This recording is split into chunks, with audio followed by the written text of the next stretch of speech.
Bienvenue sur la chaîne de Matt Coaching et c'est reparti après un an de pause. Et oui, ça passe vite puisque du coup on est à un an, allez, je crois qu'on est à 10 mois de pause exactement puisque je crois que j'avais fait peut-être une vidéo en janvier. Bref, on va essayer de relancer la chaîne YouTube, le podcast, etc. Je vais essayer de faire des formats peut-être un peu plus courts, histoire de vraiment tenir le rythme.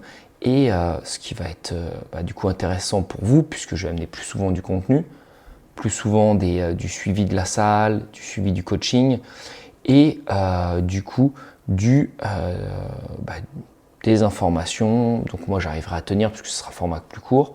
Puis du coup vous aurez une petite dose de contenu et d'aide, en tout cas dans le développement de votre entreprise et de votre coaching. Là aujourd'hui on va faire une review de 5 outils que j'utilise pour mon coaching. Donc là on est déjà, bon, on va tout de suite attaquer dans le vif du sujet tant qu'à faire. Je suis dans mon espace coaching, mon CRM pour faire professionnel, du coup là où je centralise toutes les infos. Donc c'est quelque chose que j'ai créé moi-même, rien de fou, mais si ça vous intéresse, après j'en ai fait une version, on va dire, qui serait accessible à n'importe quel coach. Et forcément, oui, vu que j'ai travaillé pas mal dessus et je l'ai pas mal peaufiné, allez avant. Donc après, moi je vous dis, j'utilise ça, mais ce qui est vraiment important, c'est plutôt le fait que j'utilise l'outil Notion pour utiliser ça. J'en ai déjà parlé pas mal à des collègues et il y en a beaucoup qui sont passés dessus. Donc je pense que ça peut être intéressant. Alors moi je l'ai peaufiné, vous avez vu, j'ai mis pas mal de raccourcis, etc. L'administratif qui va être ici, les petites dates importantes, la CFE, comment l'esquiver en toute légalité bien sûr, comment ne pas la payer quand vous êtes coach indépendant. Ça du coup, moi tout simplement j'ai le courrier qu'il faut envoyer au moins tous les 2 ans pour ne pas la payer. Et ça vous l'avez en fait dans les documents que j'offre du coup avec ça. Bref, c'est pas pour faire le review de ce fonctionnement, mais ce qui est pas mal en fait avec Notion, c'est que vous pouvez en fait du coup créer votre espace personnel, la partie en fait un petit peu administratif, mais vous allez pouvoir aussi faire le suivi de vos clients. Typiquement là, un client que j'ai, alors c'est un client qui est à cheval entre le coaching perso et la salle, puisque c'est quelqu'un de la salle, mais qui ne fait plus les cours en petits groupes parce qu'il avait des problèmes au genou. Et du coup, je l'ai mis sur un petit suivi perso en attendant pour qu'il puisse retrouver le rythme parce qu'il s'était vraiment fait mal et il n'avait rien dit.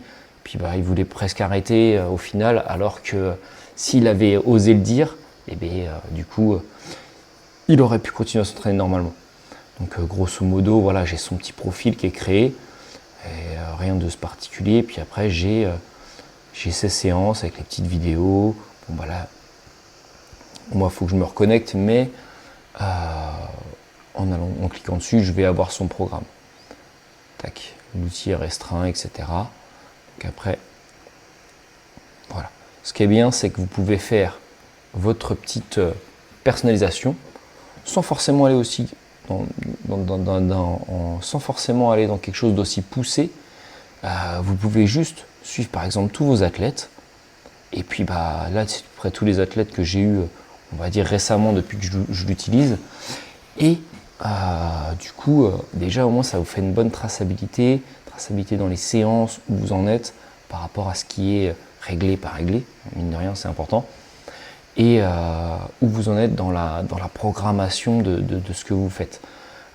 Typiquement, si vous avez prévu des cycles de 10 semaines, au moins là c'est hyper facile de savoir si, pour quelqu'un que je suis, hop, en mode calendrier, puis hop, chaque séance est affichée, quoi. Ça permet, puis vous avez vu, hein, hop, là, je vais dans la séance, et puis du coup, c'est partagé, la personne peut la voir, elle a accès à ça. Tac. Bon, c'est bien, comme ça vous savez pas son nom de famille, au moins, il n'y a pas son nom de famille, il n'y a pas ses mails, etc. Donc au moins, c'était pas très grave de montrer cette fiche. Après, vous avez vu, moi j'ai créé là, bon, là, une facture sans titre, puisque du coup j'ai fait une petite tentative avant de vidéo. J'ai dû recommencer, donc c'est pour ça. Si je l'ouvre, pour vous montrer, je peux dire facture de je sais pas qui. Là, je l'ai déjà envoyé, on va dire, puisque j'utilise alors pas Notion pour les factures, j'utilise Shine. C'est une application, c'est une banque qui est spécialisée pour les professionnels, et du coup vous allez pouvoir en fait du coup envoyer des factures, créer des paiements en ligne.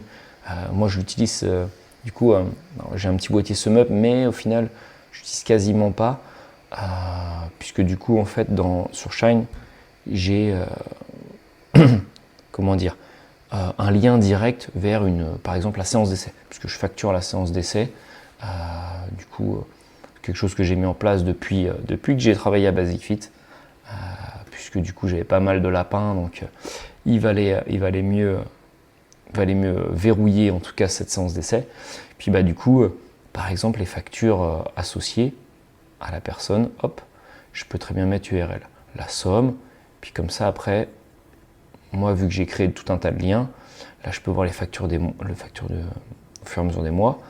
Et si après je vais dans le chiffre d'affaires, si j'ai bien mis ça à jour, et paf, du coup, je peux très bien avoir du coup tout le listing et du coup combien j'ai gagné. Après, je le fais, on va dire que en fait plutôt pour les factures que j'ai à prévoir. Et encore la dernière fois je l'ai pas fait, en fait je les ai quasiment tout envoyé. Il faudrait que je le refasse. Plutôt les factures à prévoir, puisqu'en fait le suivi du chiffre d'affaires est fait directement sur mon application Shine, puisque je prends au final quasiment que des paiements par ça. Donc voilà, tout simplement, c'est pas nécessaire de le faire deux fois et de perdre du temps. Voilà, des petites dates importantes. Quand je fais un petit défi perte de poids, j'ai tout enregistré. Et au moins, tout est bien stocké au même endroit. C'est souvent le défaut, on allait dans Notes, on allait dans je sais pas quoi. Et puis au final, on se retrouve avec plein d'infos un peu partout. Donc ça, on va dire que c'est vraiment le truc que j'ouvre en début de coaching. Du coup, des fois, du coup, je vais l'ouvrir aussi pour la salle. Souvent, quand j'ai des projets, des gros projets en fait, qui sont bien avancés et qui ont été peut-être enregistrés un peu partout, dans Notes d'Apple, dans d'autres choses, là, ça va revenir en fait tout dans Notion. Et c'est là, du coup, que ça centralise vraiment les grosses infos importantes. Donc voilà. Deuxième application que je vais utiliser, c'est Yazio. Je pense que ça parle pas mal à tout le monde. C'est comme MyFitnessPal, sauf que je trouve que c'est beaucoup plus clair. Alors après, je sais qu'il y a eu des mises à jour depuis, parce que moi ça fait longtemps que j'ai pas utilisé MyFitnessPal, et j'utilise ça. Tout simplement, c'est là-dessus que je vais faire le suivi des personnes. Alors forcément, on n'est pas des nutritionnistes, donc ça c'est le même principe. Yazio, c'est pas des nutritionnistes qui tiennent, mais ça utilise des méthodes de calcul qui sont fiables. Alors après, quand je dis aux personnes de suivre ça, c'est parce que on a vérifié ensemble que c'était pas n'importe quoi et que tout simplement les données étaient corrélées en fait, puisque je donne aussi une fourchette à suivre liée à des méthodes de calcul. Donc ça reste vraiment indicatif, et puis après c'est adapté selon la personne. Mais grâce à ça, ils vont pouvoir traquer, et ce qui est bien, c'est qu'on est sur quelque chose qui est vraiment propre, pas rempli de pubs. Dernièrement, il y a eu en plus avec le Black Friday, il y a eu des grosses promos. Moi j'ai pris l'application sur l'année à 10 €. Franchement, pour les recettes, le suivi, etc., c'est top. Bon, après le témoignage, ça, rien de spécial. Franchement, cette application, elle est quand même hyper simple. Par exemple, quand je crée le profil à quelqu'un, je vais donner un exemple et je vais faire les captures d'écran sur cette appli. Comme ça, du coup, la personne reconnaît un peu l'application et elle voit que je l'utilise aussi. Et c'est quand même plutôt cohérent. Donc moi je vous conseille d'utiliser ça. Après MyFitnessPal ça fait très bien l'affaire si vous l'utilisez depuis des années. Petite boisson. Allez. Troisième appli, c'est Podia. Alors, pour ceux qui n'ont pas de site, moi je vous conseille Podia. Podia c'est pas mal. Après, en ce moment, je commence à voir un petit peu les limites du système Podia. C'est qu'en fait, tout est à l'intérieur de Podia en fait. C'est souvent le problème des applis qui font plein de choses. Elles font moyennement bien les choses. Donc typiquement, là j'ai voulu relancer des newsletters. Et si tu vas sur Podia, tout de suite, tu es limité. Alors j'ai supprimé toute ma liste email dessus. Mais du coup, si je vais là, si je vais du coup dessus, vous verrez en fait que vous avez une limite de 176 personnes. Et c'est, mine de rien, assez vite atteint. Entre tous vos coachings, toutes les personnes que vous connaissez via Instagram, vous atteignez vite ce plafond-là. Et au final, sans payer, sans passer à la caisse, vous allez tout de suite devoir être hyper limité. Vous ne pourrez pas avoir des nouvelles personnes. Ça se trouve, moi j'avais importé tout un tas de personnes. Et le problème, c'est que ça se trouve, entre-temps, j'ai des personnes qui sont venues s'inscrire. Et au final, ça n'a pas marché. Parce que du coup, j'étais rendu à la limite. Alors je ne sais pas si eux, de leur côté, ça marchait. Et moi, du coup, je ne recevais pas. Je pense pas. Hein. Je pense que quoi qu'il arrive, ça le bloquait. Et ça devait faire une erreur de leur côté, quoi. Communauté, j'ai fait un mélange entre ce que je lisais et ce que je voulais dire. Franchement, j'ai essayé, bon, de toute façon, j'en suis pas là au niveau de mon développement de création de contenu. Après, sincèrement, je pense que Discord fait beaucoup mieux les choses. En plus, bon, forcément, tout est en anglais, donc ça aide pas. Sachant que moi déjà je suis pas non plus bilingue, mais je comprends où on va. Après, la plupart de nos coachings, des fois il y en a certains ils parlent pas du tout anglais, donc ça peut être un peu contraignant. Pour les produits, c'est pareil. Podia c'est hyper limité. Là j'avais fait un petit challenge à l'époque. Bon, au final je l'ai enlevé. Et je le fais ailleurs, du coup pour le vendre. Par exemple, mon espace Notion, je ne peux pas le vendre sur Podia, parce que ça vaut pas le coup, c'est hyper limité. Les pages sont pas jolies en fait quand on le fait en mode Podia, en mode téléchargement de dossier. Pareil, un truc tout bête, mais mon espace Notion c'est un lien. Et du coup, quand je crée un produit, je ne peux pas mettre le lien. Je suis obligé de créer un fichier. Donc c'est un truc tout con, mais du coup, on peut pas le mettre dedans. Sinon, au niveau du reste, après, pour création du site, un site vitrine, on est sur quelque chose qui est plutôt propre. Voilà, maintenant, on va dire qu'il y a 1001 solutions pour faire ça. Vous pouvez très bien partir du basique, je dirais Canva, qui est vraiment le site en fait où on va faire un max d'images. Et en fait, il propose maintenant même au final de créer une grande image avec des liens dedans, et puis ça vous fait une sorte de site vitrine. Moi du coup, je suis resté sur Podia. Je trouve que c'est quand même pas mal leur système. Et puis bon, parce que j'avais un site que j'avais fait, 1500 € à l'époque, pour le faire. On m'avait fait un truc bien, mais bon, 2015 maintenant, que j'avais fait faire. Donc ça commence, il avait pris un sacré coup de vieux. Après, voilà, j'ai essayé d'adapter un petit peu.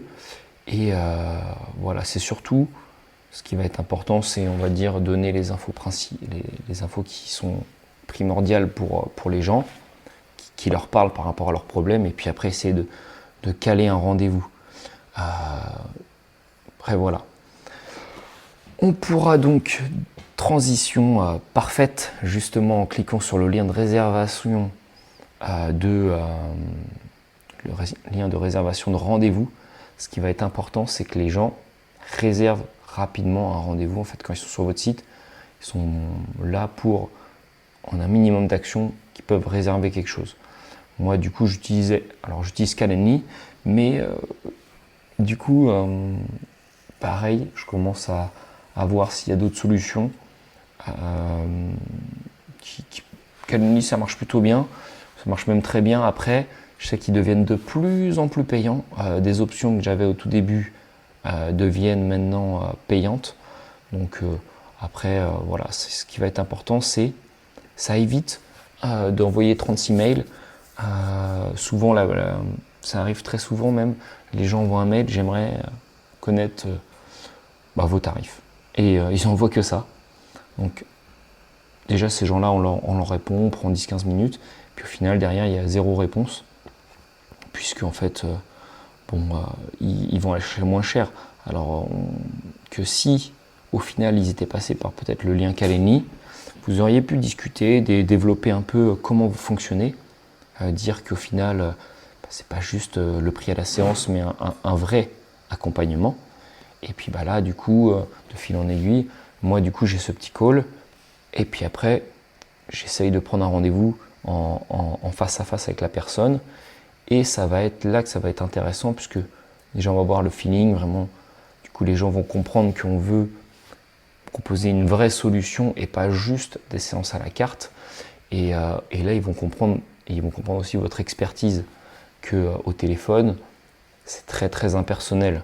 En face à face, tout de suite, c'est beaucoup plus vendeur. Alors oui, il y a une étape que je rajoute, puisque ce rendez-vous, il n'y a pas de séance d'essai. Mais au moins, on va pas. Ça va préciser les notions d'encadrement et d'accompagnement. Et tout de suite, ça va donner plus de valeur à votre coaching perso. Donc je pense que moi, c'est le bon format que j'ai trouvé, en tout cas, qui marche plutôt bien, puisque on va dire que si ça dépasse, en fait, si j'ai le rendez-vous en face à face, si j'arrive à la séance d'essai, je signe à, je dirais à 75%, 80%. Souvent, quand j'arrive au rendez-vous physique après le rendez-vous téléphonique, on va dire que je signe une fois sur deux. Ça va être peut-être une fois sur deux. Et s'ils ne signent pas avec moi, déjà, on va dire que 1 sur 2 qui n'ont pas signé avec moi signent peut-être dans la salle. Et puis il y en a qu'au final 25% qui vont soit attendre, toujours, ne rien faire, toujours, puisque du coup ils sont en pleine réflexion pendant plusieurs temps, ce qui arrive très souvent. Soit du coup ils vont aller voir ailleurs, hein, ils ont tout à fait le droit. Donc voilà, au total on en a vu 1, 2, donc Notion 1, Yazio 2, Podia 3 et Calendly 4.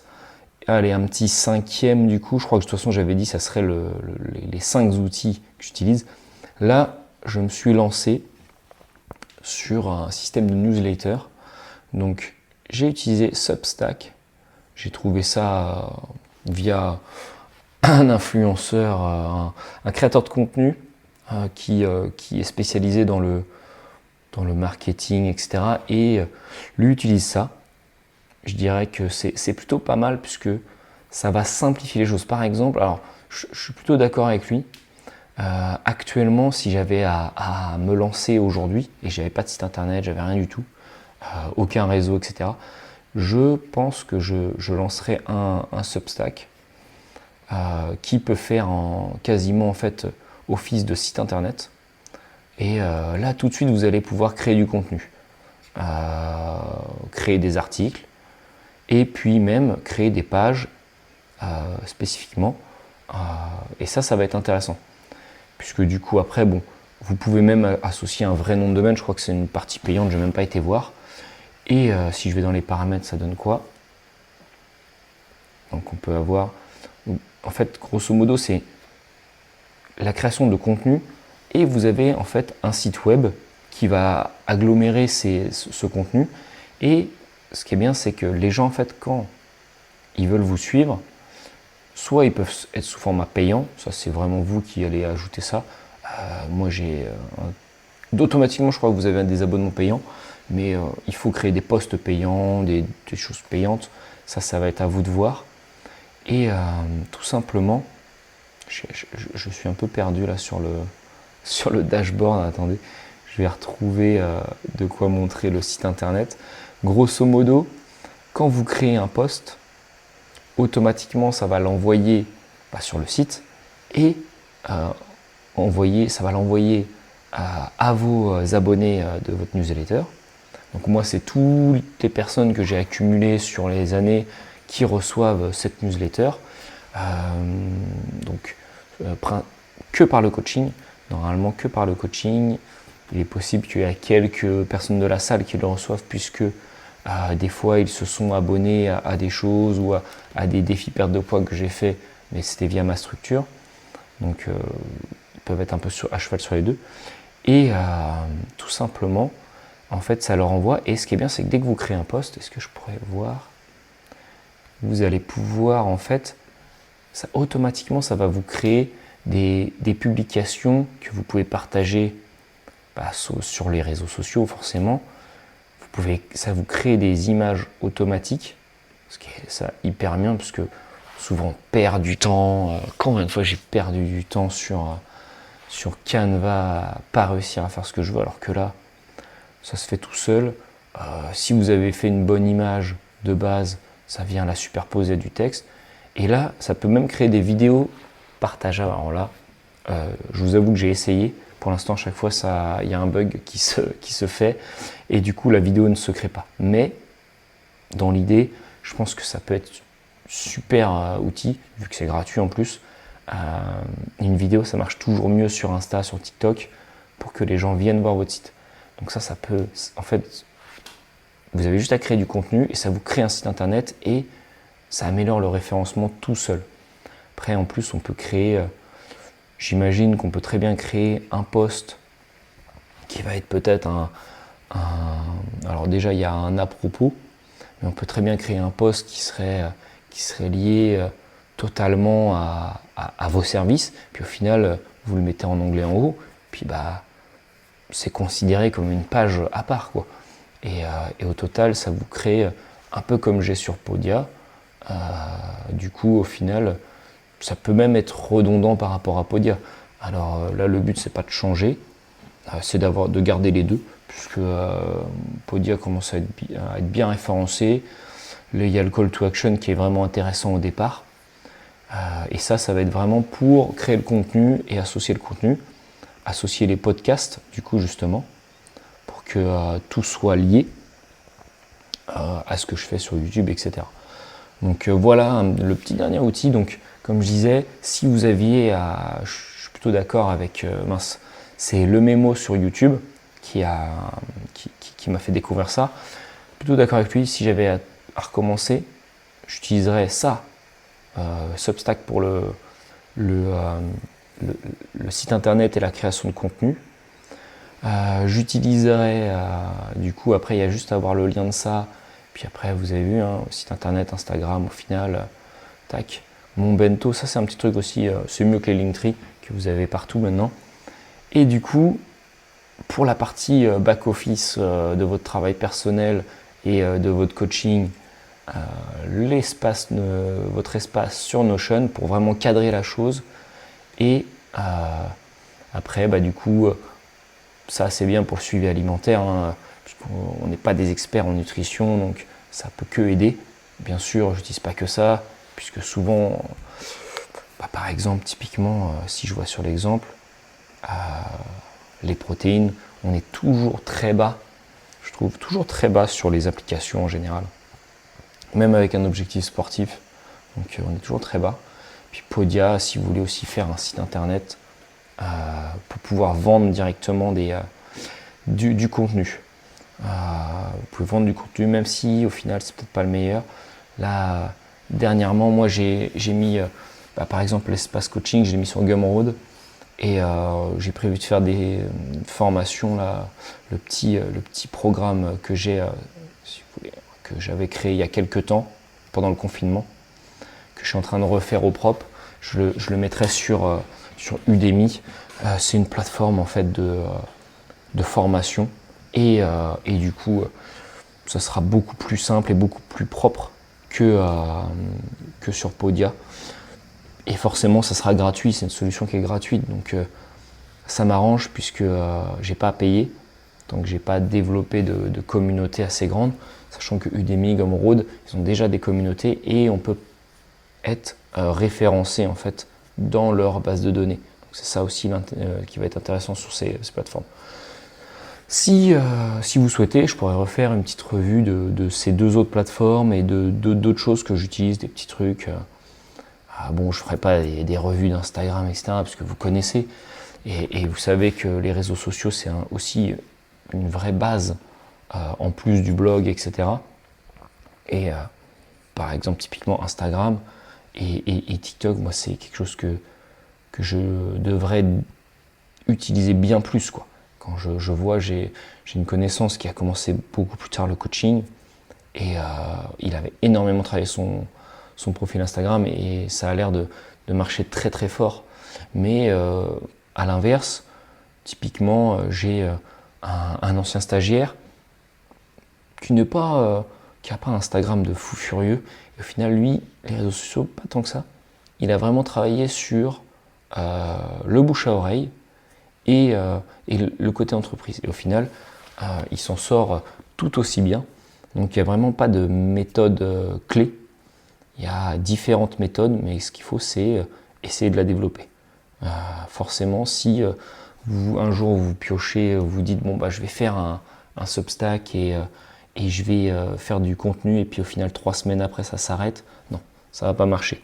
Il va falloir quelque chose de beaucoup plus régulier et une stratégie, en tout cas un fil conducteur dans ce que vous voulez. Il va falloir un Substack, sûrement de l'Instagram, du TikTok, et que tout soit lié, et que toute votre audience puisse aller voir en fait du contenu, et pas juste je fais mes petits écriteaux, j'ai fait mon article, bon allez je le balance, mais il n'y a personne qui peut le voir, et bien forcément ça va rien donner. Alors il y aurait eu du contenu, mais si personne ne le voit, ça n'a pas d'intérêt. Donc voilà, sur ce, je pense que on a fait le tour. Donc si je résume, on l'a déjà fait même, je termine officiellement là-dessus. Substack pour le contenu, Notion pour votre back-office, Yazoo pour la partie nutrition qui accompagne votre coaching forcément, et si vous voulez faire un site internet vitrine, Podia c'est pas mal, et Calendly du coup que j'avais oublié tout à l'heure pour réserver ces fameux rendez-vous avec vos coachings. Sur ce, je vous dis à bientôt. N'hésitez pas à vous abonner puisque je relance ce format-là de podcast et de YouTube. Je vais y arriver. J'ai dit que ça allait être plus court, mais je pense que ça fait bien déjà 20 minutes que je parle face à mon ordinateur.